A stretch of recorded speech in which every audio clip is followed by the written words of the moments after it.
Welcome to episode 17 of Sibling Rivalry on my podcast, India and the World. The last episode covered the multiple rounds of talks that finally led to the release of Pakistani Prisoners of War. Today, we will take a deep dive into the period of captivity of these 93,000 prisoners. We will talk about the complexities surrounding their handling, how they were treated, their personal experiences, and some attempts to escape. We will also look at how the humiliating defeat forged the psychology of the Pakistani army for times to come. The tilt of the narrative around any such emotive issue depends on which side you listen to. So, we will try and take a dispassionate look at views from both sides and also some of the neutral observers. To understand the complexities of the POW situation, it must be appreciated that this was the largest surrender of armed forces personnel since the Second World War. And the prisoners were not just soldiers alone. They comprised a mix of uniformed personnel, including police and paramilitary forces, and over 13,000 civilians, including families and what were labeled as collaborators, the Razakars or irregular fighters who had sided with the Pakistani army during the struggle and the war. Thus, to take the custody of such a large and heterogeneous body of people, a responsible state like India had to navigate an intricate mix of international legal obligations and logistical challenges. They had to do so keeping in mind their own long term geopolitical objectives as well. In the immediate aftermath of the surrender in December 1971, the Indian Army faced a volatile and dangerous situation in the newly created Bangladesh. Mukti Baini and local population had endured months of horrific atrocities, and the surrendered Pakistani troops were an easy target for reprisals.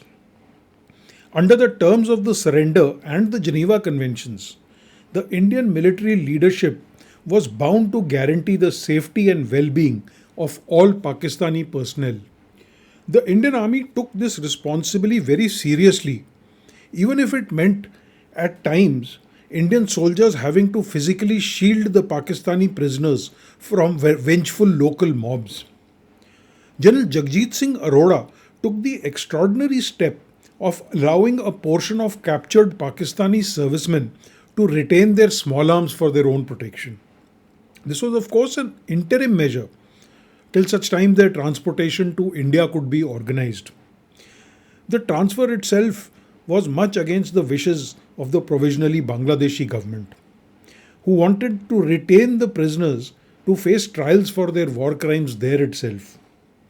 But they were ultimately prevailed upon, and the prisoners were moved to India by train and air and put in specially prepared camps at locations across the country. Ever sensitive to international opinion, India unilaterally invited the International Committee of the Red Cross or ICRC to inspect the camps in order to preempt any international criticism. The living conditions of the captives were strictly regulated as per Geneva Conventions. The chief of mission of the ICRC publicly reported that the Pakistani prisoners were being well treated. His statement was also broadcast on Radio Pakistan to calm the anxieties of the prisoners' families back home. But for the Pakistani soldiers, while their safety was ensured and living conditions were reasonable, captivity was an inherently humiliating experience. The memoirs of Pakistani officers like Major General Hakeem Arshad Qureshi provide an insight into the life and thoughts of a prisoner. On arrival in India from Bangladesh, Pakistani prisoners were allotted to various POW camps where officers and other ranks were separated. General Qureshi, who was then a lieutenant colonel commanding the 26th Frontier Force, and his men were destined for the POW camp number 95 at Ranchi. Contrary to their expectations of hardships, Ranchi was actually a comfortable camp.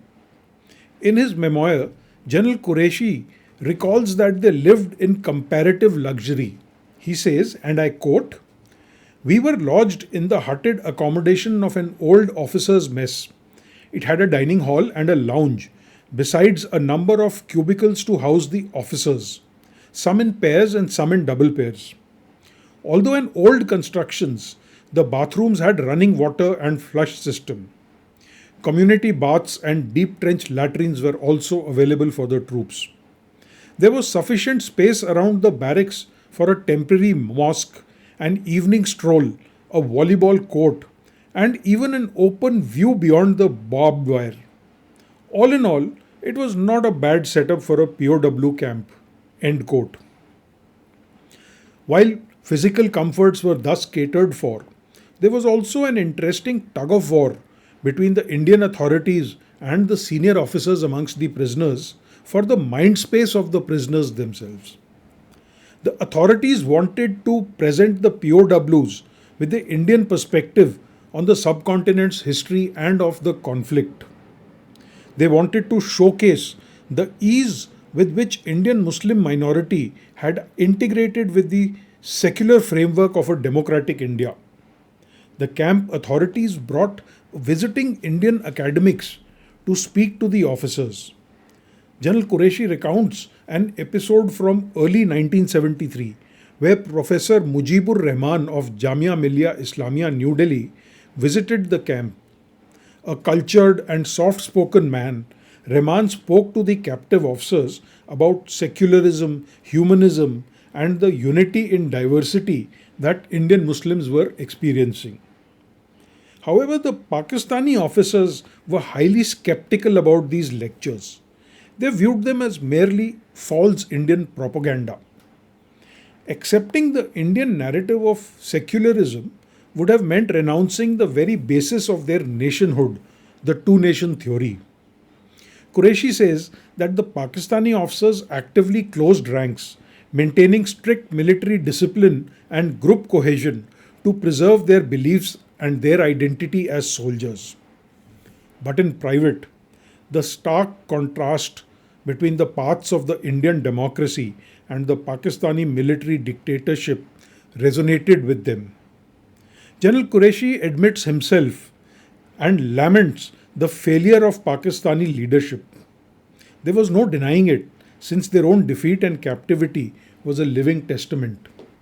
As time passed, desperation and the urge to reclaim their honor led to several escape attempts.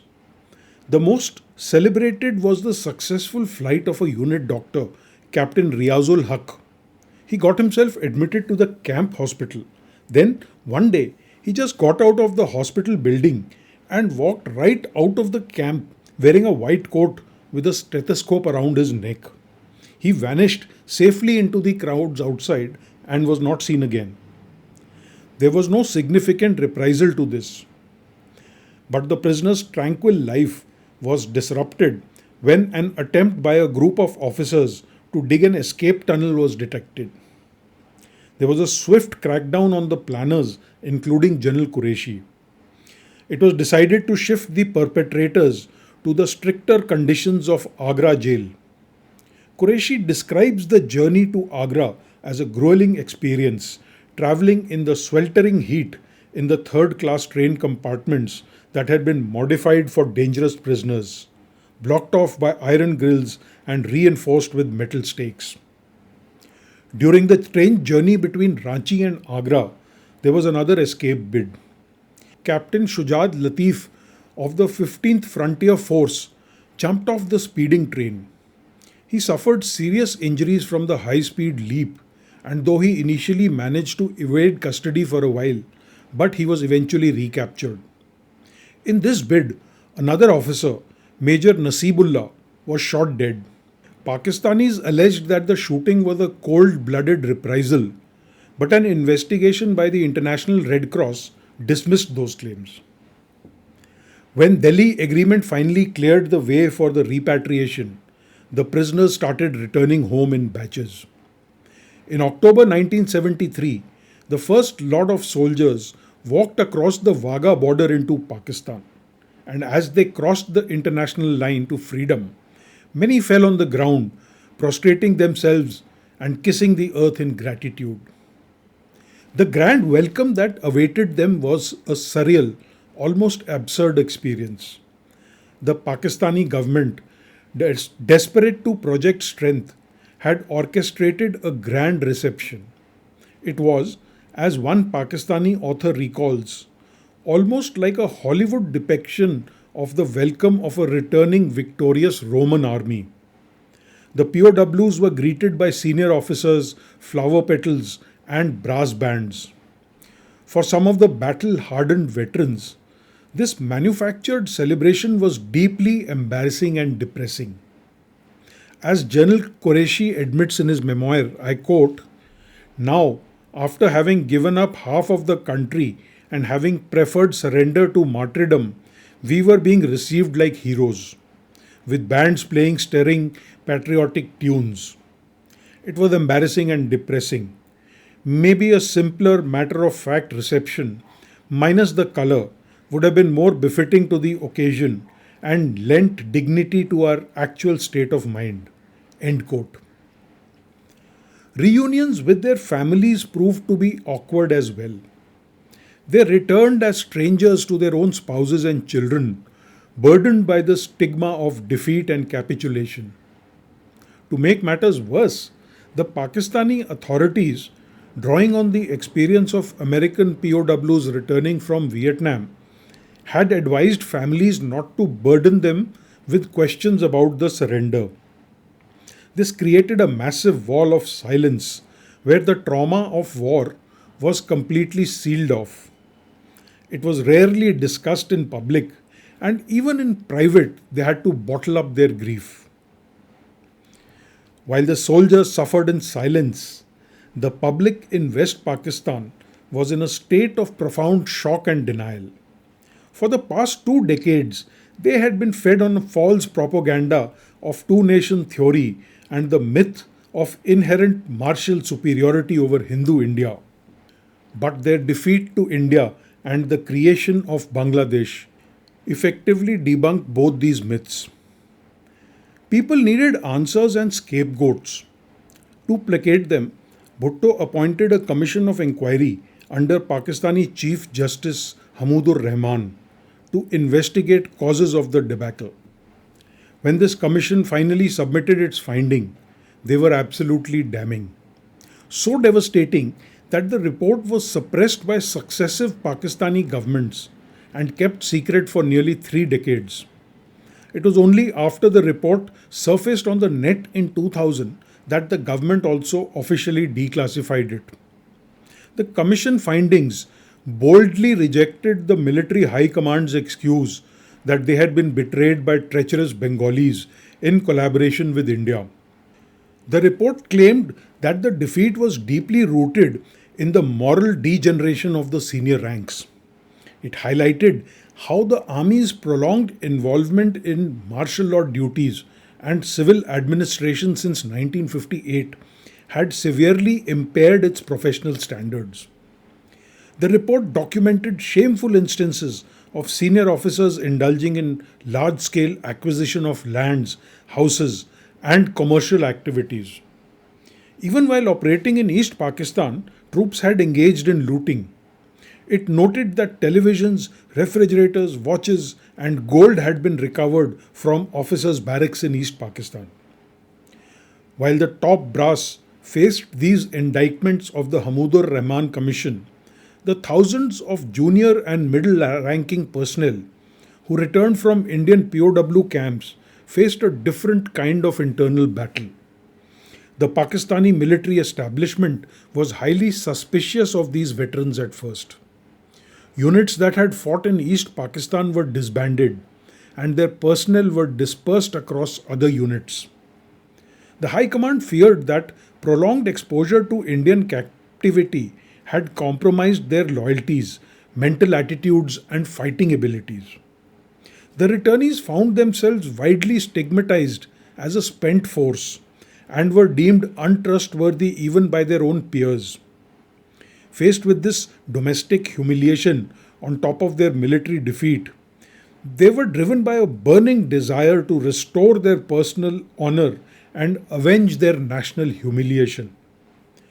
These motivations drove the ex POWs to work with an almost fanatical zeal to excel in all military disciplines, to prove their operational dependability to their detractors. Their competence could not be ignored for long. By 1975, the disbanded units were started to be re-raised, allowing the nucleus of these veterans to pass on their battlefield experiences and traditions to the newly recruited generations. Many of these former prisoners not only survived but thrived, rising to the highest echelons of Pakistan Army. Qureshi himself went on to lead the Elite Special Services Group or the SSG and command an infantry division. Another such example is of Captain Tariq Parvez.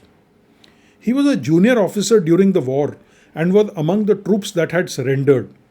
But before his unit could be transferred to India, he and a small group of soldiers managed to breach the perimeter of their temporary camp in Bangladesh in a daring getaway. This was a highly dangerous move with the threat posed by the hostile Mukti Bahini guerrillas all over the countryside. Avoiding the well guarded western routes, Parvez led his men on an arduous cross country trek northwards towards Nepal. Managing to avoid detection and crossing through the heavily guarded Siliguri corridor, they trekked through freezing Himalayan foothills into Nepal. Once there, they reached the Pakistani embassy and were covertly repatriated by air to West Pakistan. To the dejected, defeated nation, this was a rare, inspiring story. Parvez was insulated from the prejudice that was accorded to the other prisoners of war. He continued to serve with distinction and rose to the rank of a lieutenant general commanding the 12th Corps in Quetta.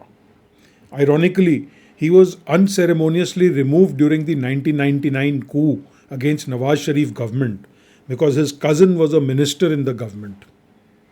But let's get back to the immediate aftermath of the war. As the army began the painful process of rebuilding, a profound paradigm shift was occurring within its ranks. On one hand, there was the desire to avenge the slight to their honor, particularly among those who had been held prisoner. Simultaneously, the socio-economic composition of the officer corps was undergoing a transformation. The generation of anglicized British trained aristocratic officers, the men who drank scotch and listened to Western music, were steadily retiring or being sidelined. Replacing them was a new generation drawn from the modest rural and urban middle classes of Punjab and Northwest Frontier Province. They had been educated within the domestic system and lacked the cosmopolitan exposure of their predecessors. They brought with them more conservative religious values, making the officer corps increasingly susceptible to right wing orthodox ideologies. For these young officers, the defeat in 1971 wasn't just a military failure, it was divine retribution for the secular, infidel vices of their senior commanders. This caused the general thinking within the ranks to tilt towards orthodox zeal. The humiliation of 1971 planted a fierce, angry, never again mindset deep into the military strategic culture. This was literally institutionalized. Officer cadets graduating from the Pakistan Military Academy at Kakul are still required, while taking their passing out oath of loyalty, to explicitly commit themselves to two objectives: upholding the ideology of Pakistan and avenging the military defeat of 1971. The 1971 war did not end the ideological opposition of Pakistan towards India. It merely drove it underground. The loss of East Pakistan forced the military and political leadership in Islamabad to confront a terrifying reality. conventional military parity with the much larger India was a permanent, impossible dream, as was the hope of any of their allies coming to their aid in active hostilities. Facing a neighbor they believed was determined to undo the partition of 1947, Pakistan felt it had become an orphan state. If conventional tanks and aircraft could no longer guarantee the survival of the nation, Pakistan's strategic planners turned to a new, twofold strategic paradigm: the development of asymmetric subconventional proxy warfare and the desperate search for the ultimate equalizer, the atom bomb. Join me next time where we will explore the thrilling high stakes and clandestine origins of the Pakistan's nuclear program. Thank you for listening to Sibling Rivalry. If you enjoyed this episode, please consider subscribing and please do share with friends who may be interested. I would love to hear your feedback and suggestions. My email ID is included in the description of the podcast. That's all for this episode. See you next time.